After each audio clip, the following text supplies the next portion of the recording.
नमस्कार. संत स्वामी माझा संगाती या आपल्या चॅनलमध्ये मी विलास गौरसकर आपल्या सर्वांचं मनापासून स्वागत करतो. मंडळी, स्वामी समर्थांचे अनुभव किंवा आपल्या गुरूंचे अनुभव आपण या चॅनलमधून ऐकतो आणि बहुतांश साधकांना आता एव्हाना भक्ती म्हणजे काय, भक्ती मार्ग म्हणजे काय आणि साधना ही का करायची असते, नामस्मरणाचं महत्त्व काय हे आता कळायला लागलेलं आहे. किंबहुना आता माध्यमं पण खूप प्रमाणामध्ये माहिती पुरवत आहेत, माहितीचे स्रोत खूप वाढलेले आहेत आणि त्यामुळे एकूणच अध्यात्माकडे बघण्याचा दृष्टिकोन खूप सकारात्मक झालेला आहे. ही खूप आनंदाची गोष्ट आहे. मंडळी, काही महिन्यांपूर्वी मी गुरुचरित्राचं पारायणावरती एक व्हिडिओ केला होता. म्हणजे त्यात गुरुचरित्र का वाचायचं, कसं वाचायचं किंवा पारायणाचे अनुभव हे असं विशद केलं होतं.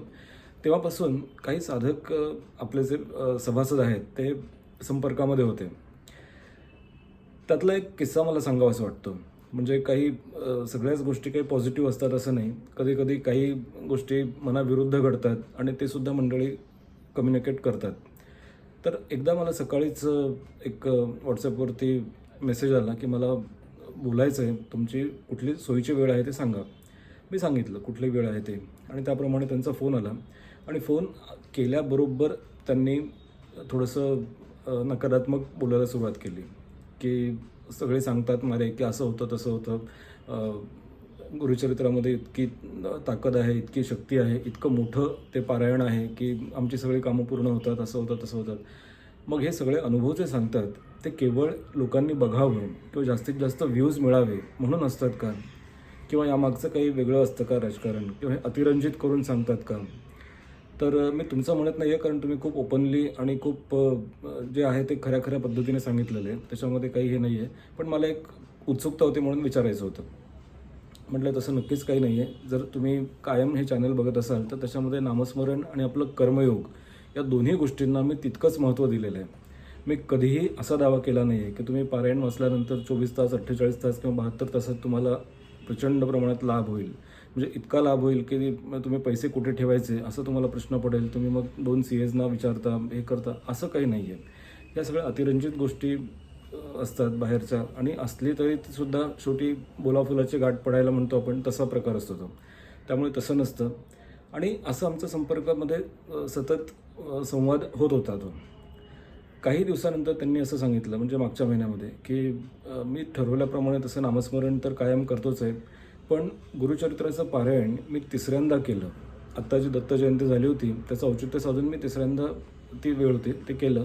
आणि आता तर मनात मी कुठलाच विषय ठेवला नव्हता की म्हणजे माझा नोकरीचा प्रश्न आहे किंवा मला आर्थिक गणितं माझी खूप विस्कटलेली आहेत, कोविडमध्ये माझा जॉब गेला, आता हे काहीच डोक्यात मी ठेवलं नाही. मी फक्त असं विचार केला की मला दत्तगुरूंचं पारायण करायचं आहे, ती सेवा करायची आणि मला आनंद मिळतो, तेवढाच फक्त भाग मी केला. ते झाल्यानंतर मात्र साधारण महिन्याभरामध्येच मला एक इंटरव्ह्यूचा कॉल आला. आणि इंटरव्ह्यू म्हणजे तो एक इन्फॉर्मल इंटरव्ह्यू होता, रेफरन्सनेच तो जॉब मिळाला होता. पण तिथे मग गणितं इतकी सकारात्मक पद्धतीने बदलली आणि माझं पॅकेज मला वाढवून मिळालं आणि चांगला जॉब पण मला मिळाला.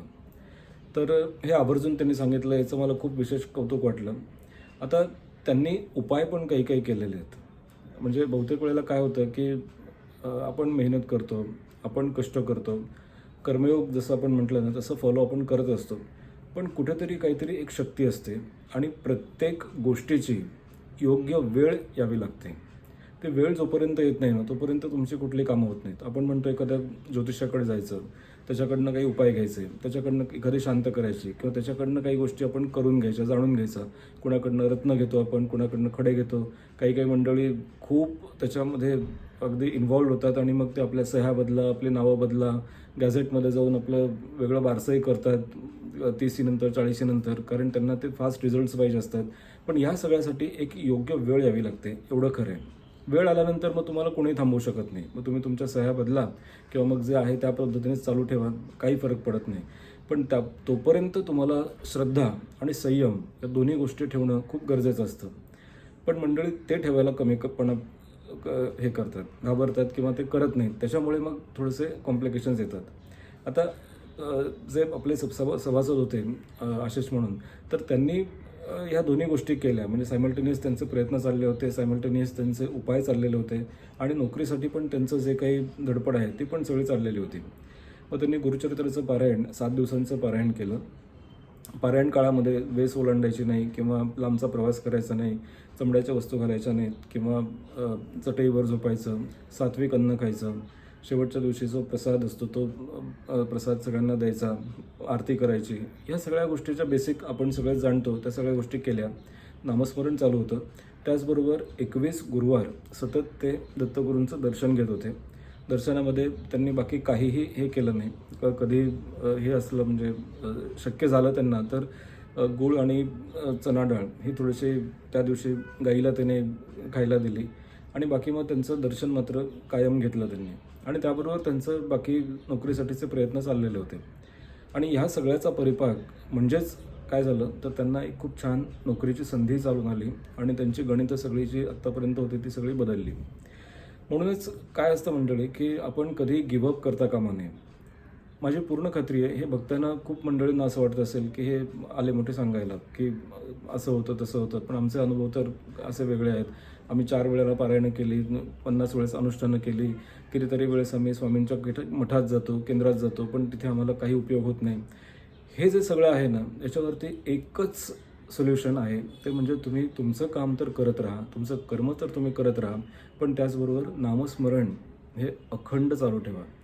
कुठे ना कुठेतरी त्याचा उपयोग होतो, कुठे ना कुठेतरी त्या गोष्टी वर्कआउट होतात आणि अगदीच काही नाही झालं तरीसुद्धा तुम्ही एक फायदा असा होतो की तुम्ही वाममार्गाला जात नाही, तुमचं नुकसान काही होत नाही की तुमचं पाय घसरत नाही. बऱ्याचदा आपण म्हणतो की अरे फ्रस्ट्रेशन आलं, मग फ्रस्ट्रेशनमध्ये मग कोणी आत्महत्येचा प्रयत्न करतं, कोणी घरातून पळून जातं किंवा आणखीन कोणीतरी व्यसनाधीन होतं.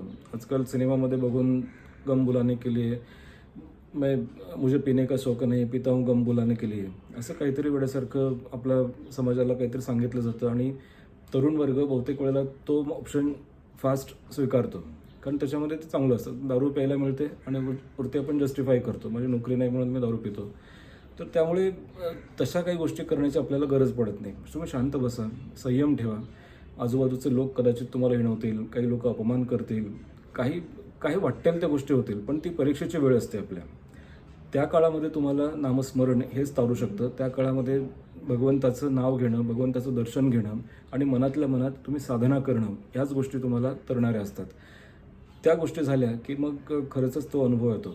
गुरुचरित्राचे अनुभव माझ्या सकट अनेकांना आलेले आहेत. आत्ताच मी तो आशिषांचा अनुभव सांगितला आणि अशा अगणित लोकांना तो अनुभव येतो. पण तो अनुभव येण्यासाठी मात्र तुम्हाला खूप परीक्षा द्यावी लागते. त्या परीक्षेची तयारी आपण ठेवावी असं मला वाटतं. मनाची तयारी करून ठेवा, काही नुकसान नाही. Nothing is permanent in life. भगवान श्रीकृष्णाने सांगितलेलं आहे, आजचा दिवस उद्या नसणार आहे. त्यामुळे वाईट पण दिवस राहणार नाहीत आणि चांगलाही दिवस राहणार नाही. त्यामुळे हे बदलणारं जे गणित आहे, निसर्ग चक्र आहे, त्या चक्राबरोबर स्वतःला ॲडजस्ट करत करत आपण आपली मूल्य कायम ठेवून सतत काम करत राहायचं, अभ्यास करत राहायचा आणि जे आपला टास्क आपल्याला पूर्ण करायचा आहे तो आपण करत राहायचा. मग बघा कसं जादूने फरक पडतो. तो 21 गुरुवारचा जो अनुभव आहे ना तो खरं तर मी सुद्धा वैयक्तिक आयुष्यात काही वर्षांपूर्वी घेतलेला आहे. म्हणजे एक चेंज ऑफ फूड म्हणून मागे एकदा व्हिडिओमध्ये सांगितलेलं आहे मी की उपवास असं मी केला नाही, पण चेंज ऑफ फूड होतं. साबुदाणा खिचडी आपल्याला आवडते, फळं खायला आवडतात, पण त्याला काहीतरी निमित्त पाहिजे म्हणून मग मी उपवासाचं निमित्त केलं आणि मग तो एक गुरुवार ठरवला. मग त्या दिवशी हे अन्न खाल्ल्यामुळे आपोआपच तुमच्या विचारांवरती परिणाम होतो. अन्नाचा आणि आपल्या विचाराचा पण खूप मोठा एक हे आहे, त्याचं गणित आहे, फरक पडतो तो. त्याच्यामुळे आणि मग दत्तगुरूंचं दर्शन घेणं, नामस्मरण करणं, ह्या सगळ्या गोष्टी करत करत करत जे अनुभव आले ते चॅनलवरती मी सांगितलेले आहेत. असेच अनुभव आपल्या इतर सुद्धा जे साधक आहेत त्यांना नक्की येतात. फक्त संयम ठेवा. मला मान्य आहे की अनेक अडचणी आहेत, अनेक संकट आहेत आणि प्रत्येक व्यक्तीला वेगवेगळ्या टप्प्यांमधून जावं लागतं. स्पेशली खूप लोक ज्यावेळेस व्हॉट्सॲपवरती आणि मला फोनवरती सांगतात की इतके प्रॉब्लेम्स आहेत, त्यावेळेस त्या प्रॉब्लेमचं गांभीर्य हे खरंच मला असतं. आणि आपण सगळेच एका नावातले प्रवासी आहोत, त्यामुळे असं समजायचं कारण नाही की ते फक्त अमुक लोकांनाच प्रॉब्लेम आहेत. सगळ्यांनाच जवळपास थोड्याफार फरकाने प्रॉब्लेम्स आहेत. घरोघरी मातीच्या चुली म्हणतो आपण, तसं आहे ते. पण फक्त याच्यात तरणारं आपल्याला काहीतरी सकारात्मक ऊर्जा मिळावी हा त्यातला उद्देश आहे की जो अनुभव मी घेतला किंवा आपले बाकीचे सभासद घेत आहेत तसाच अनुभव इतरांनाही मिळावा हा त्यामागचा प्रामाणिक उद्देश आहे. पुन्हा एकदा सांगतो, तुमचं संकट बदलत नाहीत किंवा तुमचं नामस्मरण केल्यामुळे किंवा पारायणं केल्यामुळे, अनुष्ठान केल्यामुळे प्रॉब्लेमचं एकदम 100% तो नायनाट होतो असं नाही. पण त्याकडे बघण्याचा दृष्टिकोन तुमचा बदलतो. त्याची तीव्रता त्या प्रसंगाची ती थोडीशी कमी व्हायला लागते आणि तुम्हाला जीवन जगायला एक थोडंसं सुरळीत आणि सकारात्मक विचार मिळतो, आधार मिळतो. तरावया भवसागर हा भवसागर तरण्यासाठी तुम्हाला काहीतरी आधार मिळतो. आपल्याकडे संतांची फार मोठी पार्श्वभूमी आहे, त्यामुळे खरंच काळजीचं काही कारण नाही. असंच नामस्मरण करत राहा. अनुष्ठान आणि पारायण केल्यामुळे काय होतं, आम्हाला अनुभव आल्याशिवाय आम्ही करणार नाही असं म्हणण्यात काही अर्थ नाही. करून बघा आणि त्याचा अनुभव घेऊन बघा.